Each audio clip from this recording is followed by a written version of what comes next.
The financial statement of a company contain the following information for the year ending 31st March 2011.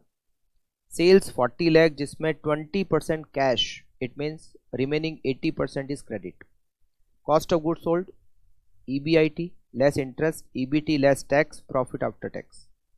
फिर आपको asset और liability की detail दे रखी है, cash, debtor, short term investment, stock, prepaid expenses, total current asset. फिर current liability 10% debenture, equity share capital और retained earning. हमें सबसे पहले तो कैलकुलेट करना है क्विक रेशियो. क्विक रेशियो का फॉर्मूला होता है quick ratio equals to quick asset divided by current liability.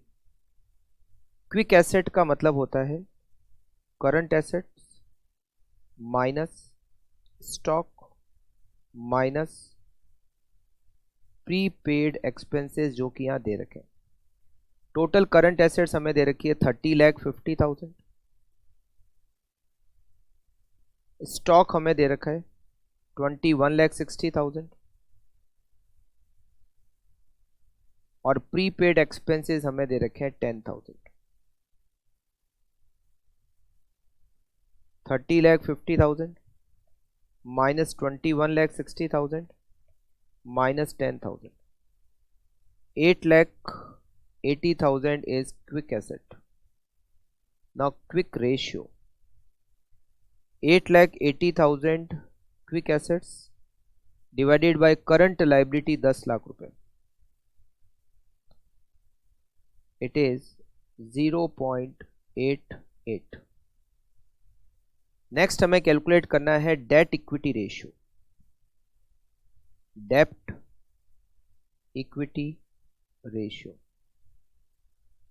Date equity ratio का फॉर्मूला होता है डेप्ट डिवाइडेड बाय इक्विटी. डेप्ट का मतलब होता है डिबेंचर और लॉन्ग टर्म लोन, इक्विटी का मतलब होता है शेयर होल्डर फंड. यहां पर डेप्ट में दे रखा है डिबेंचर 16 लाख और इक्विटी में हमें इक्विटी शेयर कैपिटल दे रखी है और रिटेन्ड अर्निंग दे रखा है. दोनों की टोटल होती है 28 lakh. 16 lakh divided by 28 lakh 0.571. Next हमें कैलकुलेट करना है return on capital employed. Return on capital employed मतलब आरओआई. आरओआई का फॉर्मूला होता है EBIT मतलब operating profit divided by capital employed multiply by 100. EBIT हमें क्वेश्चन में दे रखा है 12 lakh rupees. It is operating profit 12 lakh. Capital employed में डिबेंचर भी आते हैं, इक्विटी भी आता है और रिटेन्ड अर्निंग भी आते हैं. ये सब मिलाकर होते हैं, तीनों मिलाकर टोटल 44 लाख होता है. 44 lakh is capital employed multiply by 100 27.27%.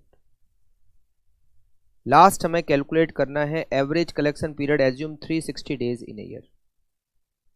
Average collection period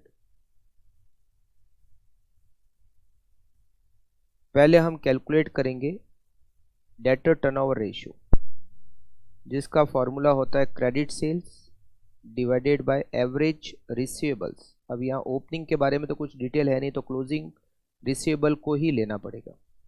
sales हमारी 40 लाख है जिसका 80% क्रेडिट होता है मतलब 32 lakh is credit sales. 32 lakh is credit sales. हमें यहां पर रिसीवेबल्स में दे रखें केवल debtor which is 4 lakh. Debtor turnover ratio 8. Now collection period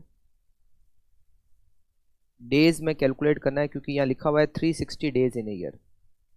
तो डेज में कैलकुलेट करना है 360 divided by DTR 360 divided by 8 equals to 45 days.